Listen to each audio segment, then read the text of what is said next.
After 2 years of caring for the paralyzed CEO, he made a full recovery.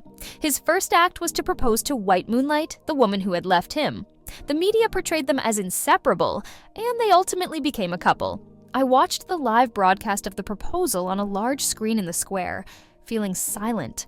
I discarded the ring from my pocket into a trash bin, finally settling the debt I owed him. Pedestrians on the street paused to watch the live proposal on the outdoor screen. This event was being broadcasted not just locally, but across all major screens in London. The proposal was captured in high detail, showing even the faint tears of the female lead. The venue was unmistakably designed by Louis. During his recovery, he had meticulously planned every detail, including the fireworks style. I recalled how he once held my neck with cold fingertips, asking about my favorite flowers, and I had said hyacinths. However, the proposal scene was surrounded by a vibrant display of roses, and the woman standing beside him was not me, but Gloria, Louis' ex-girlfriend and a renowned designer. Calmly, I tossed the unattractive, oversized ring into the trash. I no longer needed to keep it and felt an unprecedented sense of peace, not shedding a single tear. From that moment, I had repaid all my obligations to the Whites and Louis. The Whites group expelled me. I used to have my own office, but now I couldn't even locate my desk. The HR department handed me a cardboard box. "Hannah, all your belongings are here. I had good relations within the company, and Louis himself requested your departure. Compensation is unavoidable, so it's best you leave soon," the HR representative said gently. I suspected Louis actually meant, "Get lost." Nonchalantly, I leaned back in my chair and didn't pay much attention. Struggling to carry the box, I passed by my former office and realized its new owner. It had been transformed into Gloria's lounge, scattered with design drafts. Intimate photos of her and Louis now covered the once meticulously organized schedules. I glanced down, my fingers gripping the box's edge until they turned white. Then, I let go. Pushed by the crowd at the company's entrance, the box fell and my things scattered across the ground. The crowd was dense, and someone accidentally stepped on the back of my hand, causing sharp pain. Reporters and bystanders converged in a specific direction. Enduring the pain, I looked up to see Gloria arriving with a man. She wore a striking dark red dress, but the man beside her was even more impressive. Louis, uncomfortable with crowds, seemed impatient but still carefully held Gloria protectively. Reporters blocked Gloria's path, bombarding her with questions. "Gloria, your proposal to Louis has been the top trending topic online this past week. Do you have any comments?" Gloria beamed. "I'm grateful to have been by his side during his 2 difficult years. Louis had once thrived, only to face a car accident that left him paralyzed and ignored by the world." Gloria was the perfect person to say this, having left me by Louis's side to be with her instead. It was a blatant lie, but Louis appeared pleased, accepting it without question. He looked down softly at Gloria, his gaze gentle like a wildfire being quenched by a river. As cameras flashed around them, capturing the deep connection between the two, Louis suddenly turned his head and locked eyes with me across the crowd, his stare almost icy. I smiled quietly, feeling a sense of relief, though it caused him to subconsciously frown. In truth, I was also grateful for having been by Louis's side during his darkest 2 years. I had settled all my debts of gratitude. As I waited for a taxi that was running late, feeling lightheaded and with a stomach ache from low blood sugar, I sat by the roadside clutching my stomach. My injured hand was swollen and bleeding painfully. Gloria was indeed special to Louis. I had known him for years. He had been the heir to the Whites since childhood. Despite numerous rumors, he publicly acknowledged only one girlfriend, Gloria. Rekindling their relationship was inevitable. Suddenly, a car horn honked in front of me, and I instinctively looked up to see a black car stopping nearby. The window rolled down, revealing Louis's indifferent expression as he tapped the steering wheel. Another stomach ache, I thought, my eyelashes fluttering. He sneered, his eyes filled with mockery and disdain. "Serves you right." I looked down, feeling like I did 2 years ago when Louis was cruel to me. He had said that my existence was a favor, and now I realized his later kindness was insincere, fearing that without me, no one would care for him. Ignoring him, I heard high heels clicking behind me. Gloria circled around and got into the passenger seat, coquettishly saying, "Louis, I'm late. These reporters are too bothersome. I shouldn't have let you go first." Can you handle them? As Gloria fastened her seatbelt and saw me, her voice faltered and her face paled slightly. Let's go quickly. The event is getting delayed, she urged Louis. He frowned slightly but didn't respond. Enduring the pain, I looked up at Louis, realizing this might be the last time I'd speak to him. Watching the engagement live broadcast, I noticed it was even more beautiful than his original design, except it didn't feature hyacinths. I added, I wish you both 100 years of happiness. Louis stopped smiling, his hand resting on the car window tightening instantly, veins showing as if he heard something other than my blessing. He had a wedding ring on that hand, and I looked down, missing his gaze. Gloria softly said, Louis, it's getting late. Don't waste time on irrelevant people. A calm voice echoed in my mind, Louis, Hannah, don't regret it. He waited briefly but received no response. He sneered, started the engine, and accelerated away. I watched blankly as the black car's taillights disappeared, reminiscent of how he used to race supercars. Even if it was a blessing, as long as it came from me, Louis seemed to react with anger. Though he was ill, I had no regrets. After waiting so long for a taxi, I had resigned myself to my fate when my phone suddenly vibrated. A simple message appeared. Where are you? I hesitated before sharing my location. Half an hour later, I was seated stiffly in a business car, a young man tending to my wounds. William looked up. Does it hurt? I tensed, fearing any movement, and shook my head. He glanced down, exhaled a cool breath onto my hand, making it shrink back. I widened my eyes and insisted, it doesn't hurt. Only then did William slowly release my hand, saying, I didn't hear that. I now feel like a traitorous servant. As a longtime follower of Louis, William had clashed with him numerous times, becoming arch enemies. During Louis's 2-year paralysis, William had nearly drained all his assets. Although my ties with Louis were now minimal, changing that overnight was difficult. William lazily leaned back. There's a banquet tonight, and I need a female companion. I looked down. My wound had been treated. Will Louis be there too? William nodded. Without looking at him, I spoke after a long pause. If you're trying to hurt Louis by using me, you might be disappointed. He doesn't care about me? My voice remained calm and factual. William fiddled with a lighter, a flash of fire illuminating his knuckles. That's not necessarily true. I turned to watch the street outside and smiled, reminiscing about when I was 17. Louis had laughed openly in front of our friends, declaring, Gloria, I could never like you. When I tried on dresses for the event, William was there the entire time, critical of every high-end dress I attempted. I didn't want to attend that party, but William insisted, and I couldn't refuse. After leaving the Whites 2 weeks ago, I wasn't allowed to take anything with me, and an elderly woman from the booths had temporarily taken me in. So, I decided to comply with William's wishes. As I tried on a silver-white dress, its skirt shimmered like the galaxy. William's gaze finally settled on it, and his Adam's apple bobbed. Looking into the mirror beside me, I froze. The reflection showed someone both unfamiliar and familiar, stunningly beautiful, like the girl who had quietly been in the background behind Louis for years. She was plain and unassuming, yet suddenly became the center of attention. This was a side of myself I had never seen before. I cautiously touched the cool surface of the mirror. William stood behind me, a necklace slipping from his fingertips. He placed it around my neck, his breath warm, his voice casual. Gloria, not to spite them, just to let Louis know he's not only paralyzed, but also blind. It was my first time attending such a formal event in years. I had never been Louis's companion. We arrived late, and just before entering the banquet hall, I glanced at William. The hall's lights briefly highlighted his sharp and striking jawline, causing murmurs of approval around us. Who is the girl William brought? Isn't he always unaccompanied? A familiar person suddenly looked at me in surprise. Isn't that Louis's unremarkable little assistant? Before the sentence could finish, I heard the sound of a glass shattering on the floor. Following the noise with my eyes, I saw Louis standing nearby, a wine glass broken on the ground, spilling onto Gloria's trailing skirt as she let out a soft scream. He ignored it, staring directly at me with a mix of astonishment and distance. Gloria took a moment to recognize me, looking incredulous. I nodded politely and began talking with William. Louis then noticed the man beside me. his eyes cooling as he approached to pull me over. William quickly reacted, blocking Louis and pulling me back behind him. Louis looked around, his gaze fixed on me.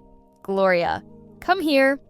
I had never stood in someone else's line in front of him or hid behind anyone. Whenever he called my name, I used to rush to him no matter the distance, but not anymore. I didn't step back. Calmly and peacefully, as I always did when speaking to him, I softly said, "After all these years, I've done enough. The midsummer breeze blows through the window. Louis, we have no connection anymore." His face paled instantly. Midsummer is a time for unexpected meetings. I was a child sponsored by the Whites, not just myself. Our county had been helped by Louis's mother since the earthquake. My first visit to the Whites' home was when I was 15, having topped the school exams that year. I accompanied the teachers to thank Mrs. White. She was as kind as I had imagined, engaging in conversations with the adults about the upcoming year's plans. Despite managing numerous phone calls and appearing very occupied, I lingered on the sidelines, catching a glimpse of a photograph on her desk. The young person in the picture was around my age, with delicate features and a somewhat impatient expression directed at the camera. Just as I admired her demeanor, the butler abruptly knocked on the door, looking uneasy. "Madam, the young master is out racing on his motorcycle again." Mrs. White, ever busy, gave a casual nod. "Please bring him back." The butler seemed concerned, indicating it wouldn't be easy. Nearby adults nudged me forward, teasing that Mrs. White should allow Hannah to accompany him since she got along well with peers. Mrs. White finally looked in my direction. I tightened my grip on my fingers, gathered my courage, and nodded. "I can handle it." Even if I failed, I felt compelled to try. I followed the butler to where Louis was. At 17, Louis already exuded grace. His black and red motorcycle sped through the wind before coming to a halt as he approached me. He removed his helmet, revealing his long, weary eyes. "Who are you?" he inquired. I shut my eyes, my face turning pale, fearing he might strike me. After a moment, I managed to respond. "I'm Hannah." He seemed intrigued. "Mrs. White sent me to bring you back." His tone turned icy. Louis was never one to follow orders, but I was determined. I waited by the roadside, and after circling a few times without finding me, he finally pulled over again. On his third attempt, perhaps feeling awkward, he got off the bike and took me with him. I followed, feeling dwarfed by his stature as the midsummer evening breeze blew past. Mrs. White had wanted someone my age to keep an eye on Louis, so she assigned me as his sidekick to prevent any misbehavior. During his rebellious teenage years, Louis despised me, believing I was his mother's spy. He frequently bullied me, but despite my tears, I continued to shadow him, no longer caring about his treatment. According to Louis, he was simply exhausted. Everyone knew that although he was a charmer, there was always a plain girl beside him, almost invisible, appearing only to thwart his misdeeds. For 7 or 8 years, I diligently met Mrs. White's expectations and followed Louis. Throughout this time, I held a secret. The year I completed my college entrance exams, I stood beneath a wisteria tree with Louis leaning on the courtyard railing. He spoke casually, but it felt like he was uncovering my secret. "Do you like me?" he asked. I stood frozen, unable to move as wisteria petals fell around me. After a long moment, my hoarse voice replied, "Yes, I like you." Louis smiled and walked away. Later that evening, when I sought him out, I found him lounging on a sofa, laughing freely. His voice was soft but painful, as if I were losing my hearing. "Who would like Hannah? I like Gloria." That was the first time I heard Gloria's name. Being 2 years younger than Louis, I had skipped a grade in high school to join his university early. But at that moment, I realized that some things couldn't be changed no matter how hard I tried. When I first saw Gloria with Louis at 15, I never imagined our relationship would remain strained years later, even leading to conflicts at someone else's party. Now, at Louis's first event post-recovery, tensions were high. He and William never got along, and their presence attracted significant attention. Facing each other amidst the crowd's watchful eyes, I pulled on William's sleeve and whispered, "Let's go." Louis's eyelashes fluttered as I avoided his gaze. For the first time in years, I heard him acknowledge someone else in my presence.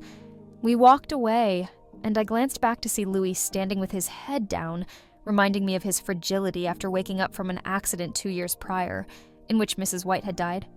Gloria had attempted to comfort him by holding her skirt's hem, but his cold stare repelled her. I laughed softly as William raised an eyebrow. "What's so funny?" I whispered. I just realized not everyone can handle Louis's mood swings and temper. Not everyone would choose to get close to him, even after seeing his vulnerable side, especially when he was paralyzed. As a proud individual, Louis couldn't accept his disability. He stopped smiling. His spirit shattered. To make matters worse, Mrs. White, his only relative, also died in the accident. During that time, Louis lost the will to live and repeatedly attempted suicide. I shattered a glass, took a shard, and drew it across my wrist. "If you want to die, it's okay. I'll stay with you." Louis had never seen me so desperate. His dark eyes fixed on mine as he vowed, "Hannah, I will get better." From then on, he cooperated with his medical treatment and eventually stood up, discarding his wheelchair. After the dinner party, I returned to the booths with William. I was grateful to William's grandmother for her support during this period. I was updating my resume, planning to move out once I secured a job. William and I weren't close. Our interactions were limited to apologizing to his family after his fights with Louis. His grandmother always welcomed me warmly, waving a fan and saying, "It's okay, young people fight sometimes. Come sit for a while." I spent entire afternoons awkwardly watching her tend to William's wounds in the sunlight, feeling guilty for relying on the booths for help. William and I weren't very talkative, making the car rides unusually quiet. I sat reserved, like a primary school student, not daring to look around, staring straight ahead. But when I glanced in the rearview mirror and saw William looking tired with his eyes closed and long eyelashes, the neon lights briefly illuminated his face. He opened his eyes upon sensing my gaze and chuckled. "Hannah, do you know what I thought the first time I saw you?" I nodded, replying, "You asked me how blind I was? Why else would I be following Louis around?" Louis, furious, had gotten into another fight with William. William shook his head and closed his eyes again. The bustling traffic outside flowed endlessly as silence filled the car. I thought William had fallen asleep until he softly spoke. I thought how well behaved she was. It had been a long time since I visited Mrs. White. I took a bunch of white flowers to her grave. Louis had recently taken over the company when a truck lost control and crashed into the White's car, killing Mrs. White and injuring Louis. She was a kind woman, and without her, I wouldn't know where I'd be today. I had cleared the weeds around her grave and chatted with her memory. "Mrs. White, the charitable work you cared about continues smoothly, and the Foundation's thank you letters fill an entire room each year." I lowered my gaze, watching a dewdrop from a flower. Louis's paralysis had healed, and everything was back to normal for the Whites group. He had recently gotten engaged, and the media made a spectacle of the event, calling it a once-in-a-lifetime ceremony. Gloria, the woman in the photo, was Louis's current girlfriend.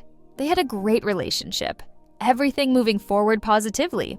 Meanwhile, I felt stuck, lacking direction all these years. The woman in the photo on the tombstone looked serene, as if she had heard everything. I touched the photo and thought, "I've resigned from the company. Would you blame me?" Of course, she couldn't answer. The cemetery was silent. Death made no sound. I covered my face, tears streaming through my fingers. Except for the first few days, I hadn't been happy here. Sometimes I wondered if not topping the exams that year would have changed everything. I cried quietly for a while before packing up to leave. As I stood, I noticed someone nearby.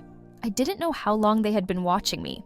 Lowering my gaze, I saw the only exit from the cemetery leading toward Louis's direction. He must have come to visit Mrs. White at the wrong time, leading to our encounter. Passing by him, I heard Louis say, "Crying at my mother's grave. You!" Before he could finish, I turned and looked up at him, tears welling in my eyes but not falling. Louis swallowed his words. In reality, my relationship with Louis wasn't that bad. His terrible behavior had only happened twice. Once when I grew tired of being his assistant and secretly applying for jobs, which he discovered, and recently when he received an email and expelled me from the Whites. These incidents were a year before and a year after the accident, 2 years apart. But I was no longer as broken as I had been then. I watched him silently and asked, "Louis, Did you really think I wouldn't be upset just because I never showed emotions in front of you? Did you truly believe that no matter how you acted, I would always follow you like I was 15 and always be there for you?" Lewis's lips curled into a snarl, his eyes darkening. His hand, dangling by his side, curled a few times before clenching tightly. "Hannah, you'll never settle your debts. You killed my mother. What are you pretending for?" His words echoed in my foggy mind as he looked down on me. "That accident wasn't accidental at all. Guess who betrayed the Whites?" I received an email, my hands trembling as I opened it. It contained information gathered by Lewis's associates, suggesting that the car accident years ago was premeditated. At the time, Mrs. White and Louis were on their way to sign a significant contract, their locations kept secret except for me. As Lewis's assistant, I had grown up with the Whites and earned their trust. The email included a photo of me negotiating with people from the arrival group, taken shortly before the accident. However, the photo was altered, and I didn't recognize anyone in it. To Louis, I was the only loose end. Without even confronting me directly, he had already condemned me. I smirked bitterly, feeling curled up in my seat. No wonder he had arranged the proposal venue the day before and told me to leave the next day. It made sense why he chose to pursue Gloria over maintaining any connection with me. I closed the email without defending myself, knowing Louis wouldn't listen. If only Lewis had delved deeper, he would have discovered that more people knew his whereabouts. Not just me, but also Gloria.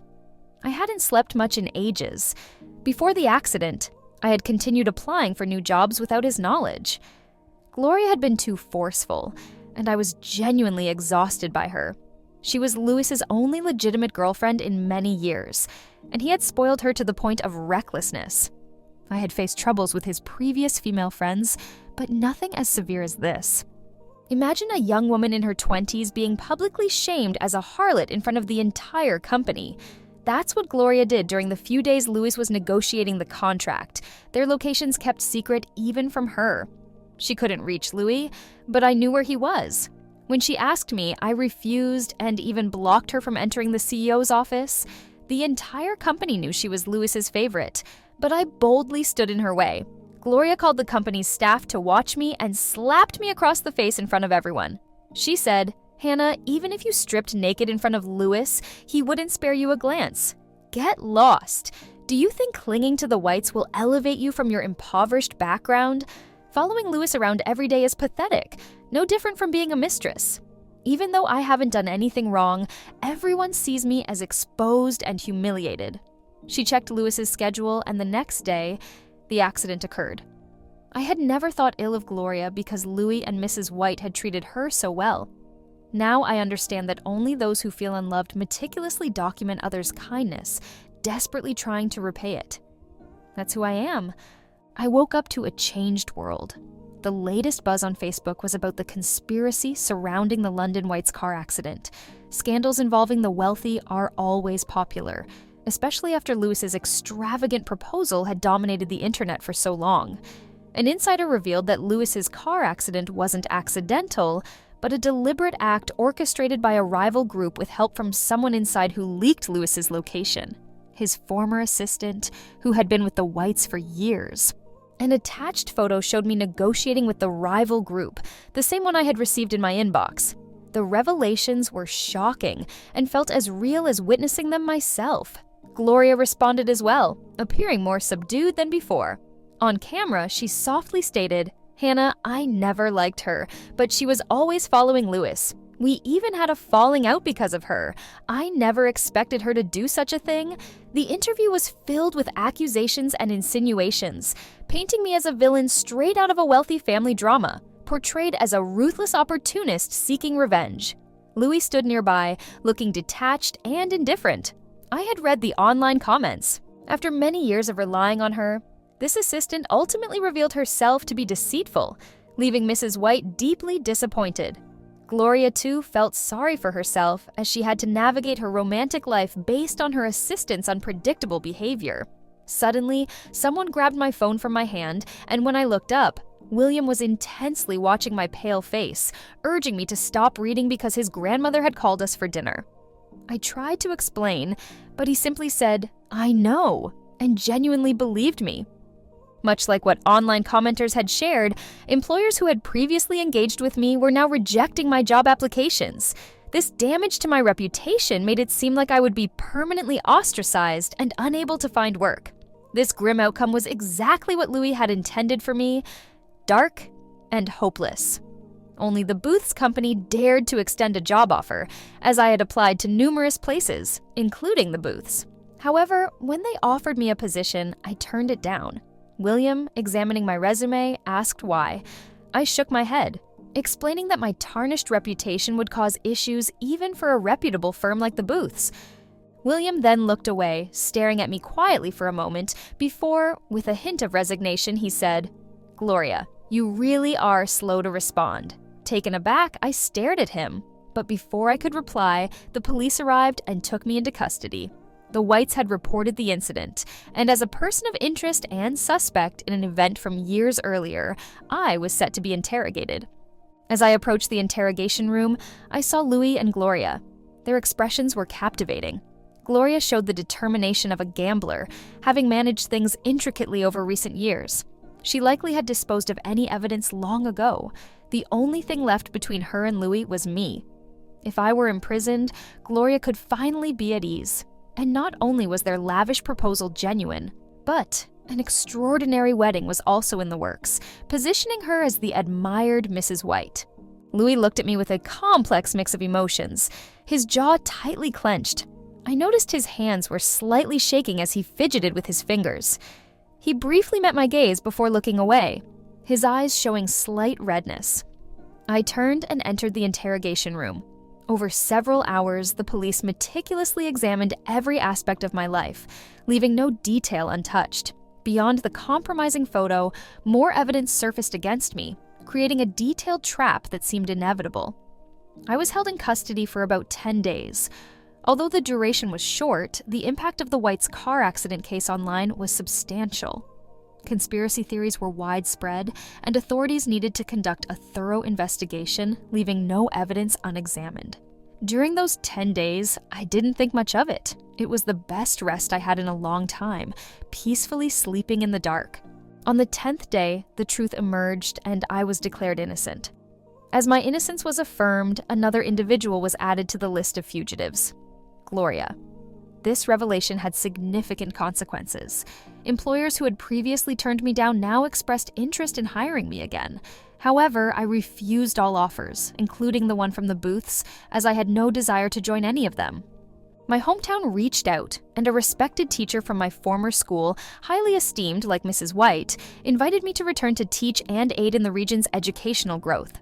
I agreed and paid one last visit to the Whites, and this time, no one obstructed me. I had left everything at the Whites' residence, expecting my room to be dusty and deserted. To my surprise, when I opened the door, everything was immaculate and bright, with sunlight illuminating a freshly arranged flower on the table. As I quickly gathered my things, I hesitated when opening a drawer. Eventually, I found an old photograph hidden in a compartment inside the drawer. It was a picture of Louis at 17, captured during a moment of youthful energy with the wind tousling his hair as he walked ahead playfully with friends, glancing back as if checking for someone following. It was a photo I had secretly taken of Louis. I decided not to take the picture with me, leaving it on the table instead, leaving it up to Louis whether to keep it hidden or discard it. The purple wisteria tree in the courtyard was blooming again, its delicate flowers gracefully cascading. I stood admiring the view when Louis approached, softly calling my name, Gloria.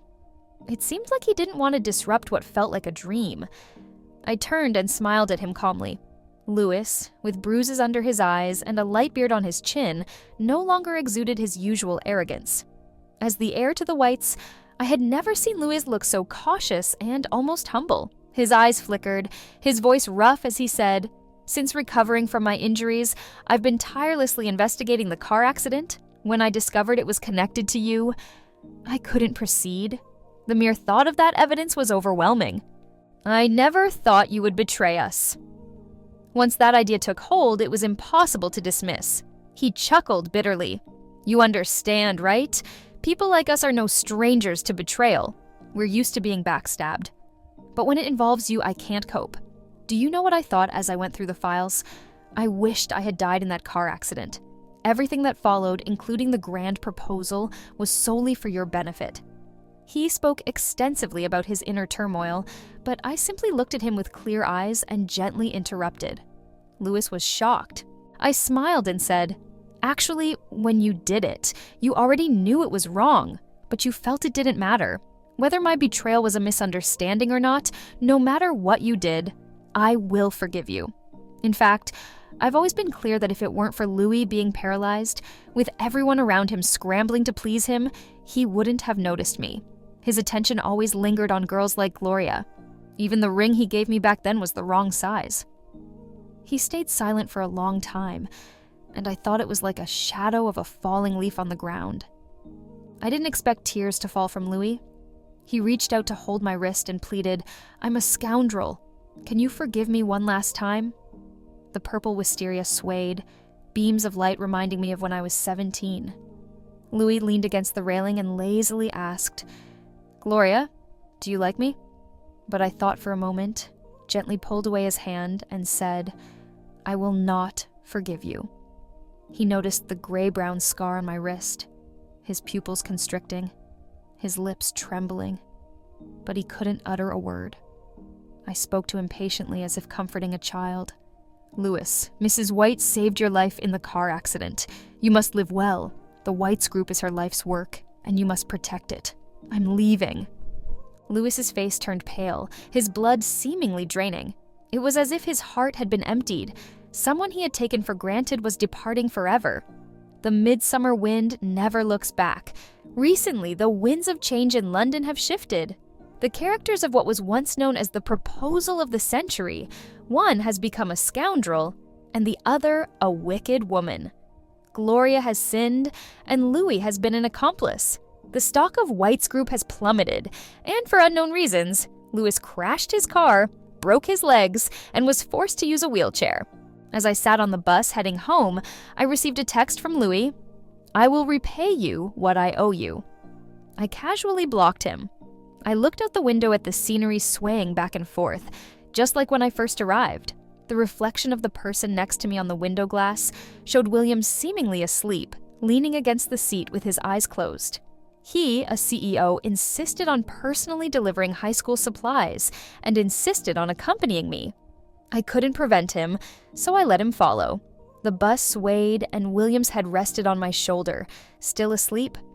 I smiled and pursed my lips, looking ahead as the scenery changed along the way, certain that I was about to embrace countless midsummers.